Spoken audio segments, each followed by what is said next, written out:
আজকে তুমি কি রান্না করছো? ওয়াও। আমি পনির রান্না করছি। আজকে পনির? স্যাটারডে, আমরা স্যাটারডে নিরামিষই খাই, তাই পনির হবে।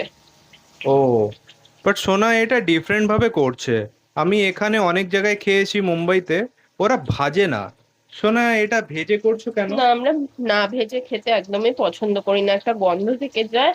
সেই হুম। গন্ধটা রান্না করলে ভালো লাগে না। তাই ওকে। ফার্স্টে ভেজে নিয়েই তারপরে ঝোল বানাবো।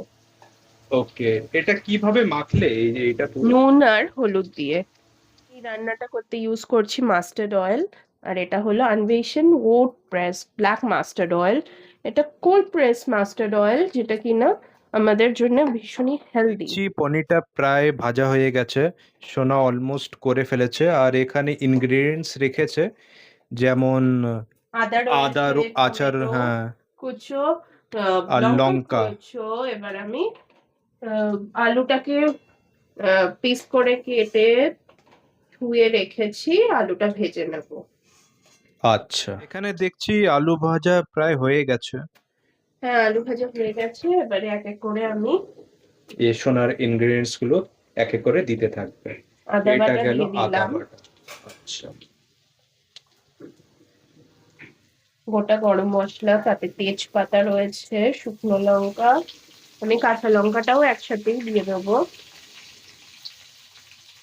দুটো এলাচ, দুটো কাঁচা লঙ্কা কুচো, একটা শুকনো লঙ্কা, আর দেড়খানা মতো তেজপাতা। টমেটোটা একটু পরে দেবো, আচ্ছা। আগে এই জিনিসগুলো একটু ফ্রাই হয়ে যাবে।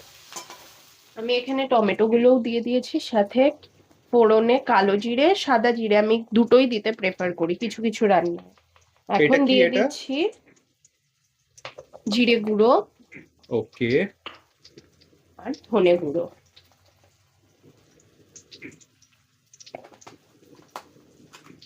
আর রান্না নামানোর আগে গরম মশলা দেবো। গরম মশলা তেলে দিলেও, গরম মশলার গুঁড়ো তেলে দিলেও দেওয়া যায়, কিন্তু আমি প্রেফার করি রান্না হয়ে যাওয়ার পরে ফাইনালি ওপর থেকে গরম মশলা ছড়িয়ে দিতে।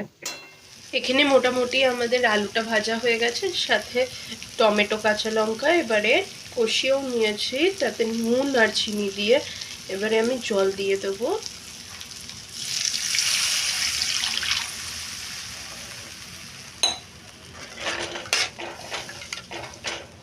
এবারে আমি এক এক করে ভাজা পনিরগুলো ছেড়ে দিচ্ছি। এই অবস্থায় আমি হলুদ গুঁড়ো দিয়ে দিলাম, আর অল্প করে শুকনো লঙ্কা গুঁড়ো। ওভেনটাকে সিমে রেখে ঢাকা চাপা দিয়ে 5 মিনিটের জন্য রান্না হতে দেবো। পাশে আমি এখানে মুগের ডাল সেদ্ধ বসিয়েছি। মুগের ডালটাকে ওভারনাইট ভিজিয়ে রেখেছিলাম, এখন সেদ্ধ করে নিচ্ছি নুন দিয়ে।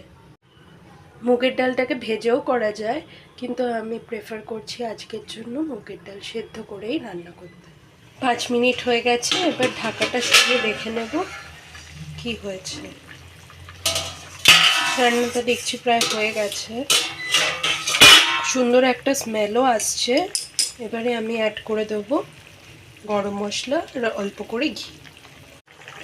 আপনারা দেখতেই পাচ্ছেন রান্নাটা এখানে হয়ে এসছে, আর খুব সুন্দর একটা স্মেলও আসছে। আমি চেখে দেখলাম ভীষণই ভালো হয়েছে খেতে। আপনারাও এভাবে ট্রাই করবেন রান্নাটা, আশা করি আপনাদের ভালো লাগবে।